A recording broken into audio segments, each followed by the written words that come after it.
color of the clothes or the colors of anything around you, does it have some impact? You need to understand this. How color happens, first of all. Why seems to be white right now is because when the light falls on it, it reflects all of it, so it looks white. Why this seems to be red right now is not because it's red, it is just that it holds back all the colors and only reflects red. That's why you're seeing red. And what is red for you may not be red for some other creature. If you dress up really jazzy colors and go and stand in front of your dog, he looks at you in an uninterested way because he doesn't see any color, he sees everything black and white. Do you know this? Don't dress up for him, okay? Dog lovers, I'm saying. You wear only black and white, dog lovers. Nothing else works. You don't impress him with red, green, blue and whatever. So color is not what it is, color is what it gives away. What you reflect will be your color, what you hold will not be your color. This is the nature of life, not just of color. This is the nature of life itself. Today, if you radiate love, people will see you as a loving human being. If you hold back all your love because you have a love bank,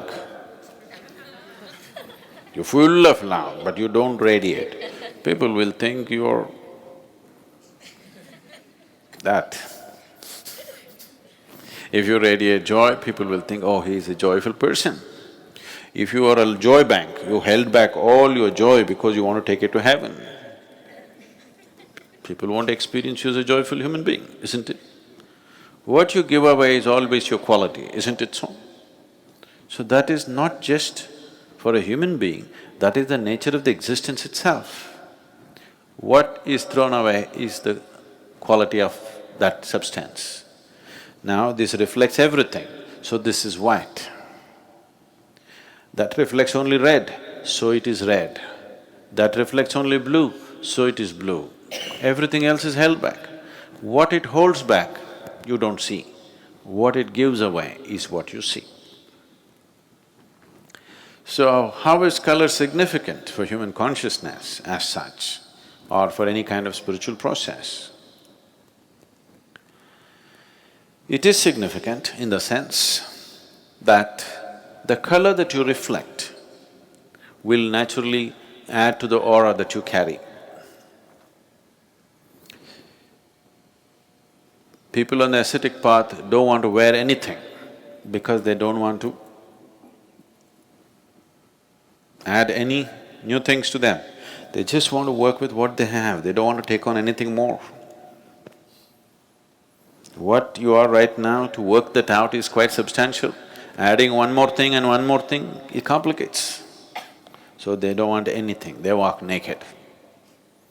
If socially walking naked is difficult, they will put on one little loincloth so that socially there is no issue.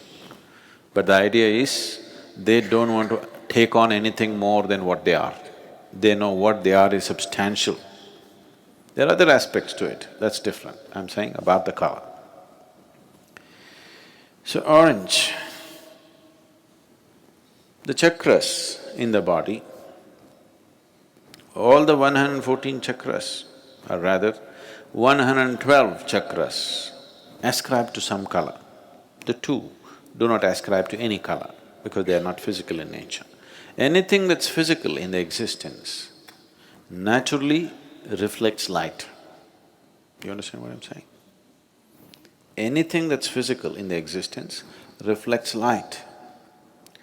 Once it reflects light, it will have color in your perception. It may not have any particular color, or it may not have the color that you're seeing. You are only seeing what's being reflected. What you're seeing is the reflected light. You are not seeing the color of the substance that you're seeing. You're not seeing color of the thing that you're seeing. You're only seeing the color of the reflected light. Black reflects nothing. It holds back everything, so it becomes black.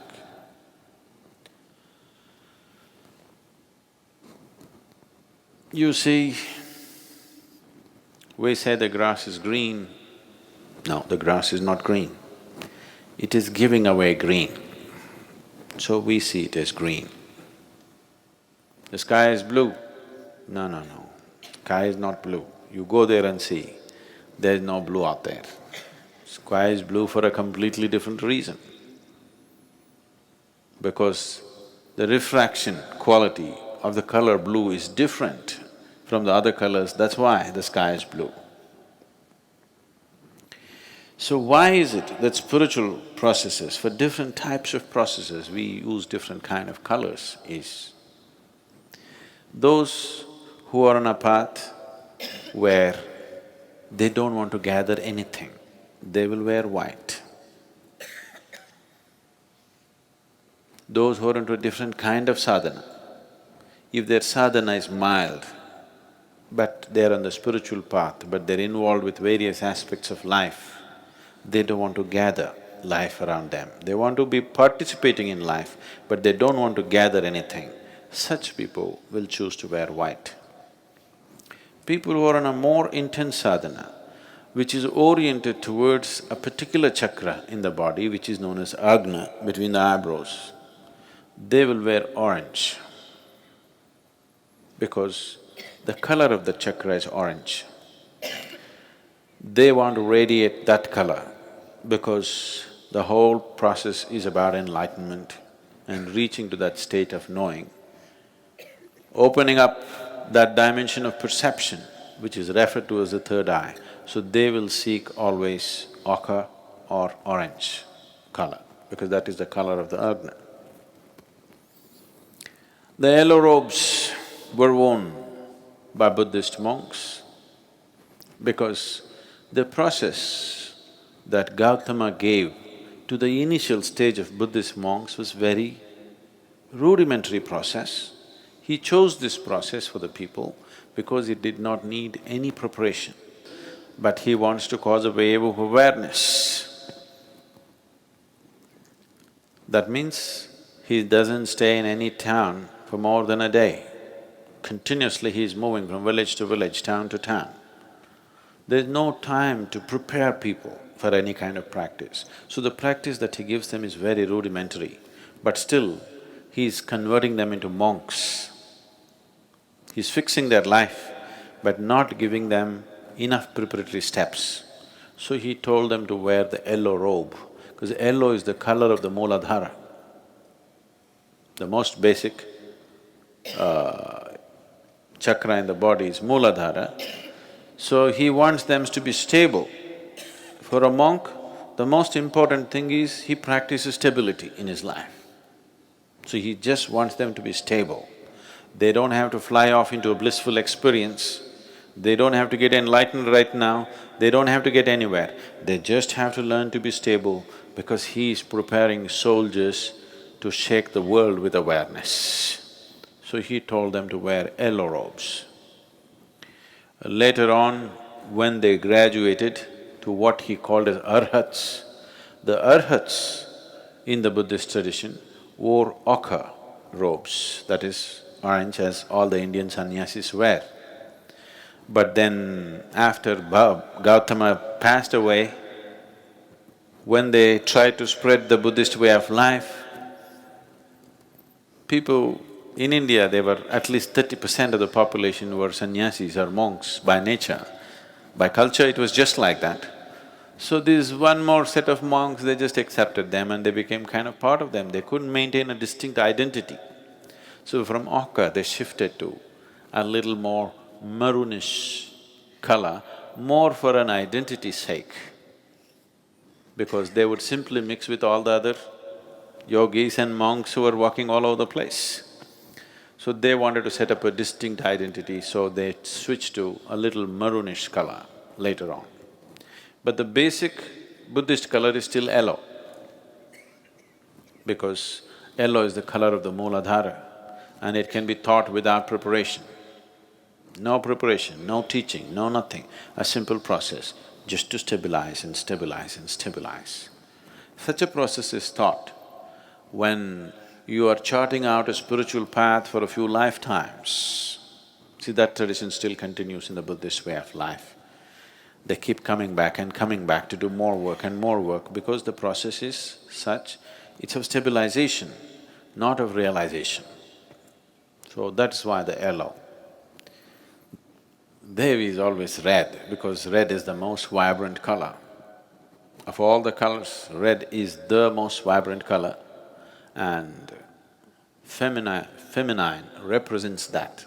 Whether you like it or not, there is a longing in a woman to be like a flower because nature has given that possibility for her. There is a certain quality in the feminine